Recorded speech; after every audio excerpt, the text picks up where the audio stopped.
Alors aujourd'hui, j'avais envie de vous parler de ce qu'on appelle le product build.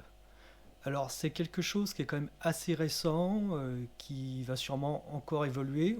Tout le monde n'est pas forcément d'accord avec la définition que je vais poser, et c'est une définition qui est basée sur mon expérience personnelle. Donc peut-être que dans d'autres domaines, on peut voir le product build de manière un peu différente.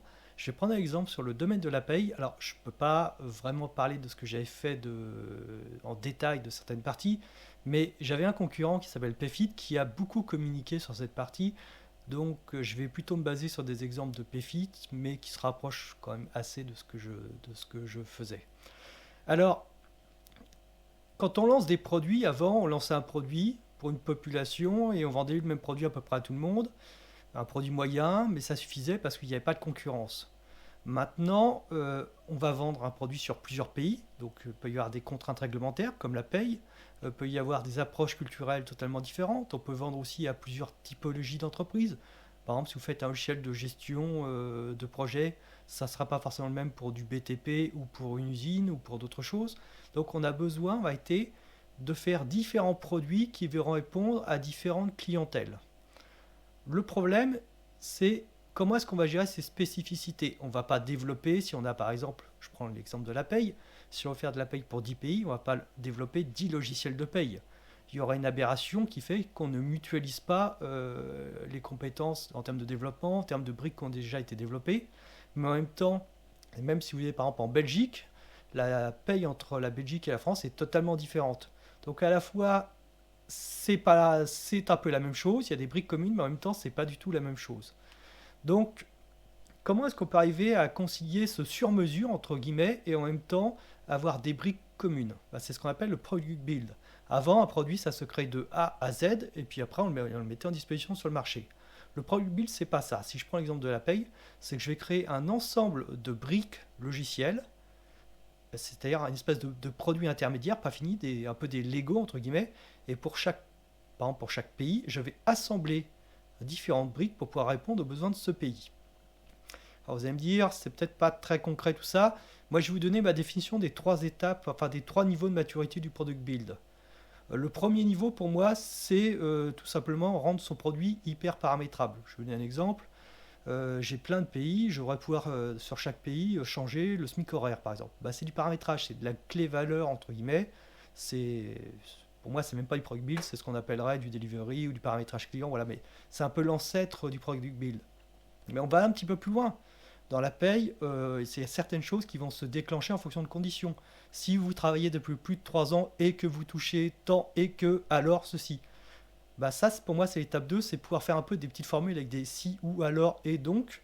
D'ailleurs, pouvoir faire un peu de l'Excel dans votre produit, pouvoir paramétrer des formules qui vont pouvoir être différentes d'une population à une autre, par exemple des conventions collectives, d'un pays à un autre. Donc pour moi, ça, c'est la deuxième étape. C'est au lieu d'aller coder des choses en dur dans votre logiciel, c'est de pouvoir faire du paramétrage à base de si, ou, alors et, etc. Et la troisième étape, c'est le low-code. C'est par exemple pouvoir coder de la paye, entre guillemets, c'est-à-dire pouvoir dire avec un langage très simple de programmation de paye et non de programmation technique, pouvoir développer, entre guillemets, cette glue, cet assemblage qui va prendre toutes ces briques et qui va rajouter la logique spécifique, par exemple, à un métier donné, les intermittents du spectacle, ou à un pays donné. Donc là, ce sont des product managers, des product builders plutôt, excusez-moi, dont le but va être, pour un pays donné, de comprendre le besoin, de prendre les briques déjà existantes et de faire, grâce à ce low-code, ce code euh, pas technique, mais ce code métier, l'assemblage qui va faire qu'on construit un produit qui correspond à un besoin donné. Je veux faire de la paye pour les marins pêcheurs, c'est assez spécifique, ce qu'on appelle les énigmes. Je veux faire de la paye pour les intermittents du spectacle. Je veux faire de la paye en Belgique alors que je suis déjà en France. Eh bien, je prends toutes ces briques, je les assemble, je crée cette glue avec ce langage de programmation de paye et je fabrique mon produit. Vous allez me dire, oui, mais par exemple, si j'arrive en Belgique, il y a peut-être des choses où j'ai pas toutes les briques. Bah, c'est là où l'organisation produit, des équipes produits et des équipes techniques va être différente. C'est qu'on va avoir des équipes qu'on appelle plateformes, qu'on appelle support, qui vont être là pour pouvoir faire des briques spécifiques. Par exemple, imaginez en Belgique, j'ai besoin d'un connecteur pour pouvoir me connecter au ministère du Travail belge. Eh bien, ça peut être soit fait en local, c'est-à-dire en Belgique par exemple, ou ça peut être fait, par exemple, c'est une boîte française en France, on va faire ce connecteur spécifique. l'idéal, je pense, c'est que ça soit fait dans le pays parce qu'on sera plus proche des contraintes. Par exemple, là, si c'est un ministère, les Belges connaissent quand même mieux le droit belge, le ministère du Travail belge que les Français. Donc, pour bien faire ça, l'idéal, c'est vraiment de mettre des points d'entrée-sortie très bien définis qui permet justement aux autres pays, aux autres clients, aux autres cibles, de pouvoir construire ce produit en intégrant les spécificités et en mettant une glue à base d'un code orienté métier. Donc voilà, le produit est en train d'évoluer, je pense. Avant, ça se faisait de A à Z et on livrait. Maintenant, c'est plutôt réfléchir à ce qu'on ne peut pas faire un intermédiaire qui va permettre, avec cette base, de créer différents produits pour différentes populations, donc soit des pays, soit des typologies de clients différents.